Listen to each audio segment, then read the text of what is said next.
Feliz sábado, meus irmãos. Você já sentiu alguma dor que fez com que você só pensasse na dor? Existe em nossa mente uma batalha entre consciências. Somente para esclarecimento, para que a gente entenda como funciona um pouco da nossa mente. Obviamente a ciência está longe ainda de desvendar todos os segredos de nossa mente.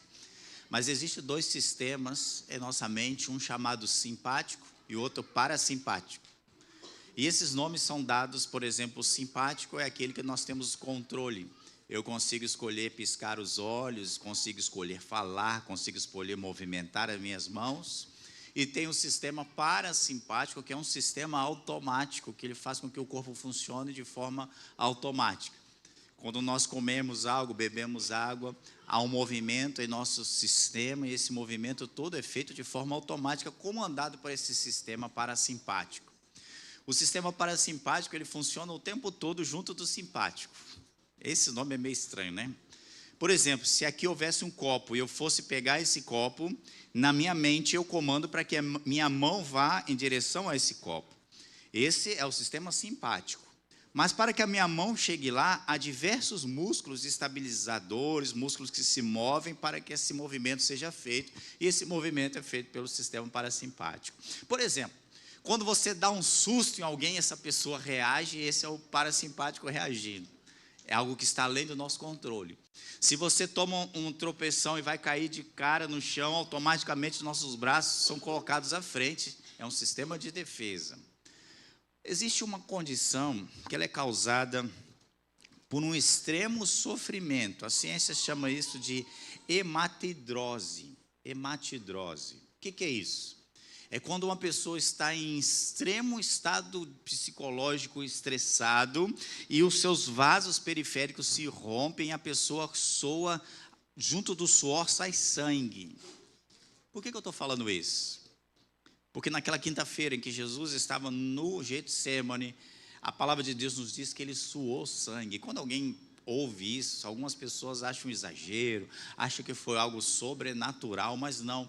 Essa é uma condição descrita pela medicina, pela ciência, como algo que acontece quando a pessoa está num estado completamente fora de si, estressado, a ponto de há uma batalha no seu coração. Naquela quinta-feira, Jesus estava numa grande batalha, sofrendo. E a dor de Cristo não começou quando ele foi pregado na cruz, começou naquela quinta-feira à noite, enquanto ele orava, pedia forças aos céus. E em seu coração, ele dizia ao Deus, ao nosso Pai, se possível, afasta de mim esse cálice. Jesus estava no limiar de suas decisões, um extremo sofrimento. Mas, mesmo no sofrimento, ele conseguia pensar na vontade de Deus acima da sua vontade. E disse, mas que não se faça o que eu quero, mas se faça a sua vontade. E eu consigo quase que imaginar, porque se Jesus é Deus, e Ele é, Deus o Pai como Deus, e nós como feito à imagem de Deus, Deus também tem sentimentos, não como entregue às paixões quando nós somos, mas Deus o Pai também sentiu aquele momento em que o seu filho agonizava, quem sabe não querendo ou temendo o que iria passar naquela sexta-feira. A noite então começa, a noite de agonia, e Jesus é preso, torturado, humilhado. E no outro dia de manhã, após sofrer graves açoites, ele é obrigado a carregar a sua cruz, sangrando. Os soldados romanos se orgulhavam de arrancar pedaços de pele, de músculos, enquanto açoitavam os seus prisioneiros. Jesus agora ele é pregado na cruz, e ele diz ali 7 frases. Vou continuar aqui a sequência que nós viemos fazendo. Nós já falamos sobre a primeira frase que Jesus falou na cruz, perdoa-lhes porque não sabem o que fazem. A segunda frase que Jesus disse para um dos condenados, em verdade vos digo que estarás hoje comigo no paraíso. E hoje nós vamos falar sobre a terceira frase que Jesus falou, no momento de extrema dor e de agonia. Observe Jesus havia passado a noite sendo humilhado, sendo pressionado, ele foi açoitado, sofrendo, sangrando, foi obrigado a carregar a sua cruz, e nós entendemos que ele deve ter sido ali crucificado na parte da manhã, no final ali das 9, 10 horas, que como nós sabemos, hoje em dia, nos momentos mais quentes do dia, nós vivemos num país tropical, onde o clima é mais ameno, o país onde Cristo foi crucificado, ali próximo a Jerusalém, o clima é extremamente quente, e nesse horário de 10 horas até as 3 da tarde, o sol estava sobre Cristo, o fazendo sofrer ainda mais. Observe que Jesus estava sem roupas, pregado numa cruz, entre meio-dia e até as 3 da tarde, foi quando ele deu o seu último suspiro. Nós ainda vamos chegar até as últimas frases, mas hoje será a terceira. Abra sua Bíblia no livro de João, no capítulo 19, no versículo 23 em diante, no qual nós vamos ler esse relato, onde Jesus estava sofrendo uma grande dor física, uma grande dor psicológica, mas ao mesmo tempo que ele estava sentindo essa dor, ele conseguia ainda pensar em outras coisas que não fosse a dor. Versículo 23 diz o seguinte: tendo, pois, acharam? Amém? Ô misericórdia aí. Tendo, pois, os soldados crucificado a Jesus, tomaram as suas vestes e fizeram 4 partes, para cada soldado uma parte, e também a túnica. A túnica, porém, tecida dela de alto a baixo, não tinha costura. Disseram, pois, uns aos outros: não rasguemos, mas lancemos sorte sobre ela, para ver com quem será, para que se cumprisse a escritura que diz. E aqui ele estava citando o Salmo 22, João citando o Salmo 22, não literalmente, mas citando o que estava escrito em Salmo 22, repartiram entre si as minhas vestes, e sobre a minha vestidura lançaram sortes. Os soldados, pois, fizeram essas coisas. E junto à cruz de Jesus estava sua mãe, e a irmã de sua mãe, Maria, mulher de Clopas, e Maria Madalena. Ora, Jesus, vendo ali sua mãe, e que o discípulo a quem ele amava estava presente, disse a sua mãe: mulher, eis aí o teu filho. Depois disse ao discípulo: eis aí a tua mãe. E desde aquela hora, o discípulo a recebeu em sua casa. Eu já tive felicidade e um infortúnio de sentir uma dor excruciante. Não foi mais de nenhuma nem duas, eu já até perdi as contas, em que eu tive pedra nos rins. E essa pedra nos rins ela é formada por alguns fatores. Pode ser alimentação, pode ser fator genético. Creio eu que no meu caso é genético. Meu pai e meu avô sofriam disso, então eu herdei isso, veio geneticamente. Embora sou adepto a beber muita água e busco ter a melhor alimentação possível, essas coisas acontecem. E a pedra em si, formada no rim, não nos causa problema nenhum. É quando ela começa a se movimentar para ser expelida é que a dor é excruciante. E eu lhes confesso que em minha fraqueza humana, quando eu sinto a chamada crise renal, meus pensamentos se voltam todos para a dor. A ponto de, às vezes, nem conseguir ficar em pé. Não conseguir dirigir e tenho que ser levado para o hospital, de tamanha dor que é. Você já sentiu dores assim? Por exemplo, você já teve que martelar um prego e ao invés de acertar o prego, acertar o dedo. Nesse momento você consegue pensar nas outras pessoas, pensar, como é que vai estar meu irmão, como é que vai estar minha irmã. Você pensa em quê? Não fala para mim o que você pensa, não. Eu sei que alguns pensam coisas que não precisam ser faladas agora nesse momento. Mas nós pensamos na dor. Por quê? Porque há um sistema em nossa mente que dá prioridade quando nós sentimos dores. A dor ela tem prioridade em nossos pensamentos porque ela exige uma resposta rápida. A dor é um sinal de perigo, é um sinal de que pode ser que haja uma falência do corpo. Então a mente, para se defender, ela dá total prioridade à resposta para aquela dor. Tanto é que assim que você martela o dedo, a primeira coisa que você faz é tirar a mão dali rapidamente e às vezes até se afastam do local, e sem nem perceber, é uma forma da gente se defender. Quando a gente coloca a mão em algo quente, a gente tira a mão imediatamente, porque a mente dá prioridade àquela dor. E embora Jesus estivesse sentindo tanta dor, a ponto de que a palavra de Deus diz que Jesus foi cravado os cravos em suas mãos. Há pesquisadores que dizem que isso não seria possível, porque senão, quando a cruz fosse levantada, rasgaria a mão. Alguns dizem que foi nos punhos. A palavra de Deus diz que foi nas mãos. E mesmo se fosse nos punhos ou nas mãos, a dor seria excruciante. Não consigo imaginar. Eu imagino que se estivesse no lugar de Cristo, essa dor tomaria totalmente os meus pensamentos. Não só as dores das mãos rasgadas, está acabando a bateria, né? Mas os pés também de Cristo foram pregados de forma a que ele não tivesse a posição natural de ficar em pé, e sim era cruzados, assim, como se fossem os joelhos dobrados, e um pé sobre o outro. Mesmo sem ser os seus pés pregados, eu duvido você conseguir ficar assim mais de 1 minuto sem sentir dor. A dor começa a vir, porque os músculos vão à exaustão. E Jesus, por estar com seus braços abertos, isso dificultava com que houvesse a respiração natural. Nós temos músculos entre as costelas, chamados músculos intercostais, que eles se movimentam para que o pulmão se expanda e que haja a entrada do ar. Então, Jesus ele tinha que respirar mais com o diafragma, mais curvado da forma como estava, apoiado sobre as pernas. A dor era excruciante. No momento como esse, a nossa mente só pensaria na dor. Mas Cristo parou primeiro para pensar nos seus algozes. Por isso ele disse a primeira frase: perdoa-lhes porque não sabem o que fazem. Mesmo a dor tendo prioridade em sua mente, ele pensando na dor de suas mãos, de seus pés, de suas costas, sua mente ali estava, a sua cabeça estava com uma coroa de espinho. Ele olha para o lado e diz: em verdade te digo, estarás comigo no paraíso.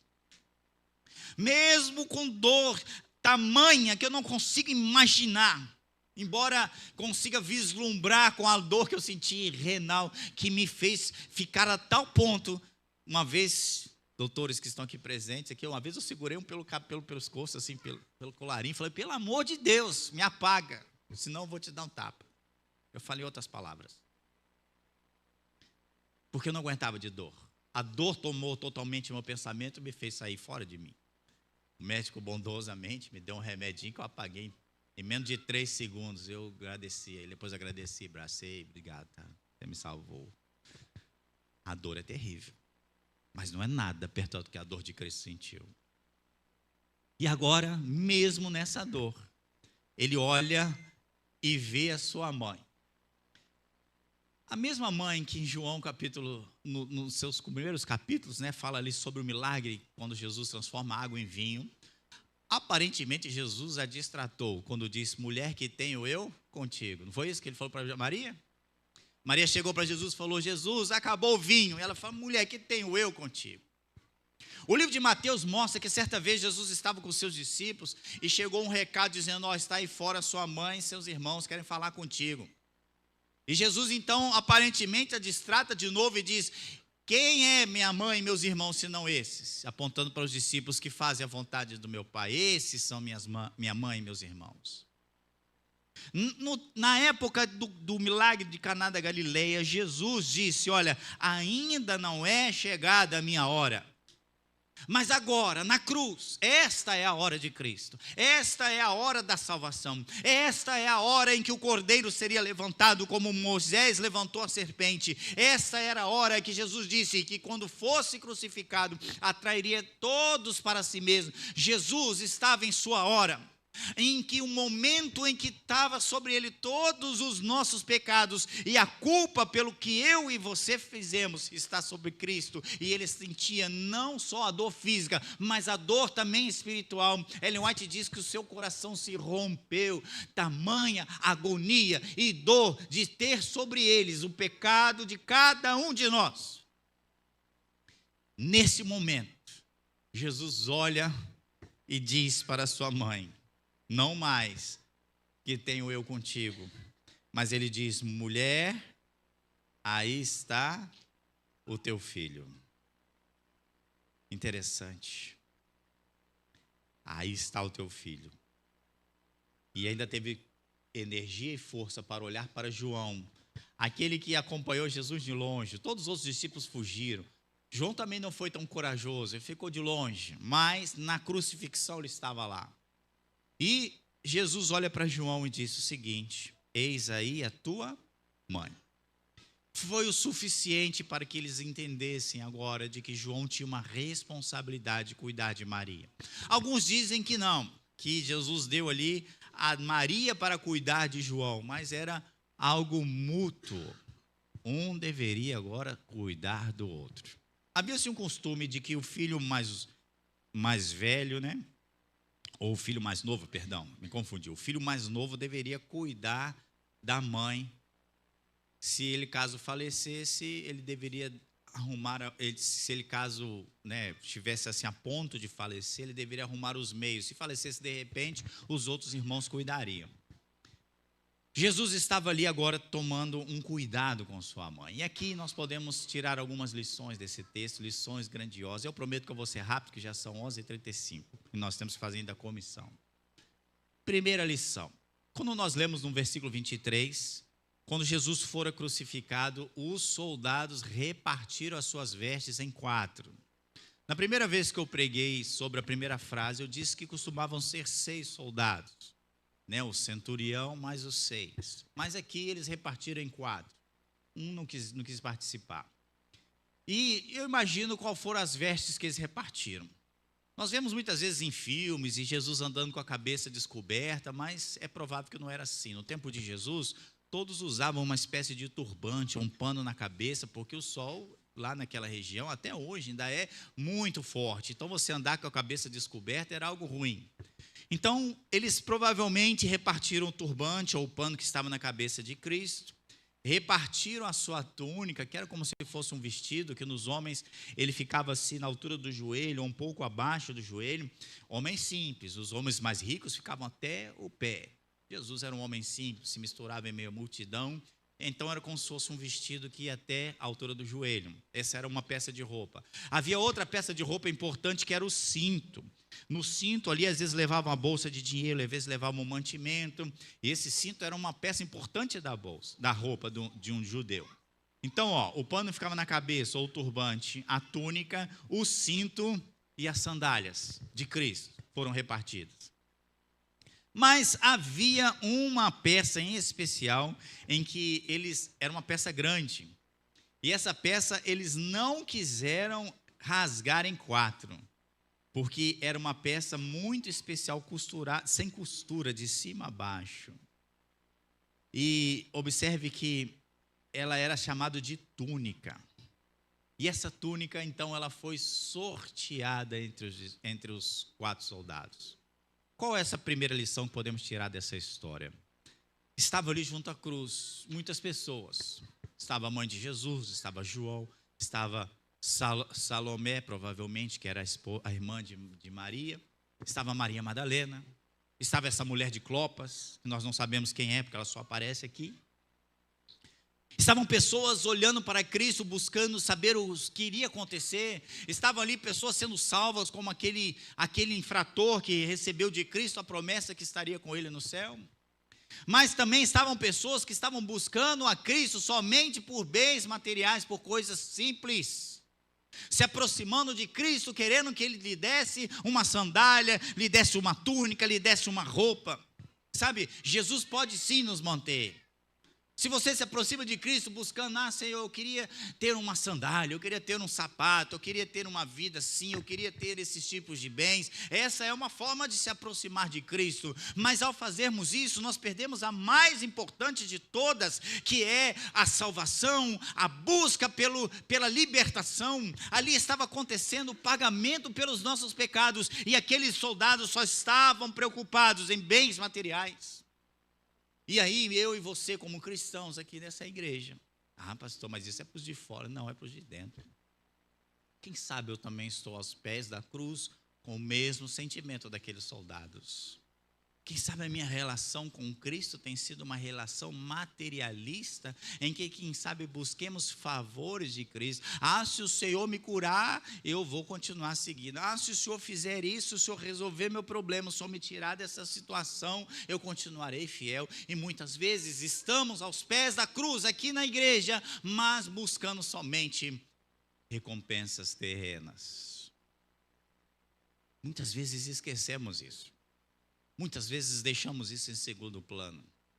Mas junto à cruz havia outro grupo de pessoas, a qual as vestes de Cristo não lhes importavam. Ao que lhe importava era o gesto que Cristo fez por eles. A esses, Maria, que sentiu, quem sabe, o primeiro chute de Jesus, teve Jesus em seus braços, assim que ele nasceu, e como todo bebê que nasce, limpou a Cristo, cuidou dele, ensinou a andar, a falar, como toda mãe que está aqui presente sabe como é isso. O seu pequeno filho. E há quem diga que no momento da morte passa-se sobre nossa mente todas as nossas oportunidades e a nossa vida. Recentemente eu li um artigo feito nos Estados Unidos sobre uma médica que ela é especialista em pessoas terminais. Então ela não cura as pessoas, ela simplesmente deixa a pessoa mais confortável para que ela, porque ela já vai morrer, já não há mais o que a ciência fazer. Então ela vai só dando tratamentos paliativos e ela acompanha as pessoas até os seus últimos momentos. E ela escreveu um artigo falando sobre as principais frases que essas pessoas falam. Quais são os maiores arrependimentos? Quais são as fases que as pessoas dizem? E ela colocou em primeiro lugar que a frase que mais dita por pessoas que estão em seus últimos momentos de vida é: eu devia ter passado mais tempo com os que são da minha família, são os que eu amo, são os que estavam próximos a mim. Devia ter passado mais tempo. Ela escreveu isso, quem sabe, para nos alertar, nós que não estamos. Pode ser que daqui a pouco aconteça uma tragédia, mas eu e você não estamos caminhando para uma morte iminente. Quem sabe aprendamos com isso. Eu que estou vivendo hoje, será que eu estou dando valor o suficiente? Será que eu estou valorizando os que eu amo? Valorizando aqueles que me amam? Chegou o momento, e esta era a hora que Jesus reconhecesse ali a questão do cuidado e do amor de Maria. Tanto é que ele olha para ela e disse: mulher, aí está o seu filho. Ele não a deixou desamparada. Nos seus últimos momentos de vida, ao invés de pensar na sua vida e lhe passar um filme na mente, ficar tomando ali levando o seu pensamento a devagar, Jesus se preocupa com o outro, Jesus se preocupa com os que Ele ama, Jesus se preocupa com o próximo e diz: olha, você não vai ficar desamparada, Ele vai cuidar de você. E João, você também não vai ficar sozinho, ela será sua mãe. E João entendeu isso, e a palavra de Deus diz que daquele momento em diante, João já levou-a para casa e já tratou-a como mãe, já tratou-a como alguém da sua família. E aqui está a segunda lição, grande lição que podemos tirar dessa história. Jesus uniu duas pessoas que não eram parentes, mas se transformaram em uma família. Mãe e filho, quem sabe é a relação mais íntima que um ser humano pode ter. Eu não perdi ainda minha mãe, mas já perdi o meu pai. Foi algo terrível e triste para mim. Mas dizem que quando nós perdemos a nossa mãe, a dor é muito maior, porque há uma ligação especial entre cada um de nós e nossas mães. Jesus, ele transformou um homem e agora em um filho. Transformou uma mãe que estaria ali sem o seu filho e agora mãe de outro filho. Essa é a lição que nós devemos tirar dessa frase. Jesus, naquele momento, estava criando o conceito mais belo que existe na igreja, de que embora eu e você somos de famílias completamente diferentes, eu e você não tenhamos o nosso mesmo DNA, mas quando olhamos para a cruz, quando aceitamos a salvação em Cristo Jesus, quando aceitamos fazer parte do corpo de Cristo, nosso relacionamento tem que ser tão íntimo como de uma mãe e de um filho, como de um filho com sua mãe. Eu e você agora não somos mais estranhos, nós somos uma mesma família, a tal ponto de que eu não penso mais em mim. E se você é como eu, se você tem uma mãe, e se você olha para essa mãe, eu duvido que haja alguma coisa que você não possa fazer por ela. Eu duvido que se essa sua mãe te pergunta, te pede algo, você não vai mover céus e terra para que aquilo aconteça. Mas por que fazemos isso por nossas mães biológicas? Por que fazemos isso pelos nossos filhos biológicos, mas não fazemos pelo nosso irmão? Imagine se o nosso pensamento fosse esse: eis agora, essa é a sua família, Igreja de Itapemirim, nós somos a mesma família. E nós temos que buscar o bem e o melhor do nosso próximo. Eu vi aqui o nosso ancião falando aqui a respeito do culto de quarta-feira. Deveria o culto que ser mais lotado, sabe por quê? Porque é a oportunidade que eu vou orar pelo meu próximo, porque ele é parte da minha família. E se ele está com um problema, eu tenho que ajudá-lo. Se ele precisa conversar, eu tenho que ouvir. Se ele precisa ouvir, eu tenho que falar. Se ele precisa de oração, eu tenho que orar. Se ele precisa de encontrar algo, eu tenho que levar. Mas muitas vezes nós viemos essa casa, e me desculpe se isso vai te ofender, mas viemos essa casa para buscar as sandálias de Cristo, a roupa de Cristo, buscar os milagres de Cristo, mas não buscar cuidar daqueles que Cristo deixou, como nossos pais, como nossos filhos, como nossas mães, como nossos irmãos. E cada um de nós não somos de nós mesmos, nós somos dos outros e temos responsabilidade com os outros. Essa é a grande lição dessa frase. Na cruz, em meio à dor e ao sofrimento, Jesus formou a igreja, aonde todos os nós somos irmãos. Não é assim que a gente se chama? Não é assim que a gente chama? Ei, minha irmã, meu irmão. Mas muitas vezes é da boca para fora. Não o tratamos como realmente é da nossa família. Se é meu irmão e está passando fome, eu vou deixar passar fome? Se é meu irmão e está precisando de oração, eu vou deixar de orar. Se é meu irmão e está precisando de um conselho, eu vou deixar de aconselhar. Se é meu irmão e está precisando de meu abraço, eu vou deixar de abraçar. Eis aí teu filho. Eu não vou pedir para você olhar para o lado não, porque você sabe quem são aqui. Cada membro dessa igreja não é de si mesmo. Tem uma responsabilidade, nós somos parte do corpo de Cristo. E o amor ao próximo faz parte da igreja de Jesus Cristo. Por isso, irmãos, quem sabe nosso foco está nas coisas erradas. A salvação individual, alguns dizem, a salvação individual. Não importa se ele faça errado, importa sim, porque ele é parte da minha família. E se parte da minha família começa a se distanciar, eu tenho que ir lá buscá-lo. Se parte da minha família precisa de um abraço, eu tenho que abraçá-lo. Se parte da minha família precisa de Jesus, eu tenho que refletir para essa pessoa. Por isso a terceira frase de Cristo é emblemática. Nós vamos falar sobre todas as outras, mas que fique essa lição: nós somos um só corpo, uma só família, e em Cristo Jesus nós somos todos irmãos, filhos de Deus o Pai, servos de Jesus Cristo, descendentes de Abraão por aceitação, por adoção, e pela graça de Deus, um dia seremos um só povo nas mansões celestiais. Nós vamos ter uma música agora especial, e quem sabe é o momento em que eu e você precisamos rever as nossas prioridades. Eu estou junto à cruz, repartindo os bens que Jesus pode me dar. Eu estou junto à cruz, repartindo as vantagens, as bênçãos, repartindo os milagres. Ou estou junto à cruz para cuidar do meu irmão, para cuidar do meu próximo e para sermos uma só família em Cristo Jesus.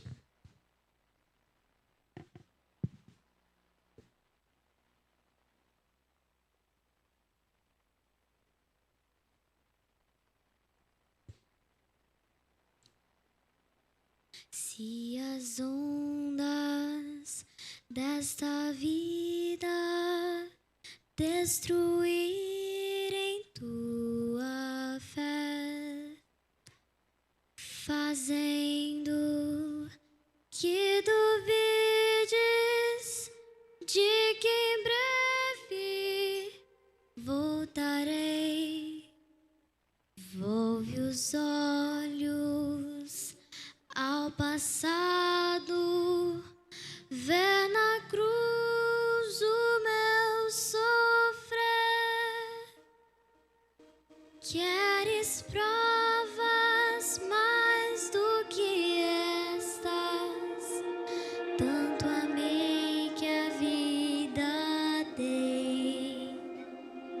Pensas mesmo ser tão fácil esquecer o que falei? Se na história deste mundo os meus pés já empoeirei, mesmo que uma mãe viesse do seu filho se esquecer, ainda assim não haveria de me esquecer de ti.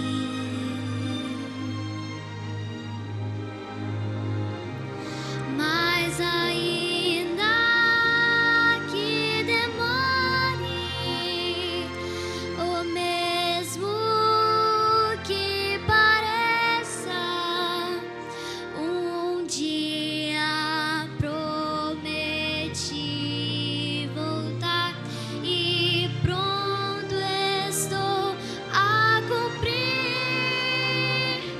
Mas ainda que demore, ou mesmo que pareça, eu não me esqueci de ti. Virei outra vez.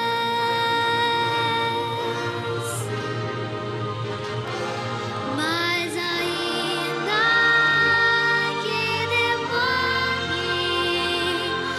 ou mesmo que pareça, eu não me esqueci de ti. Virei outra vez.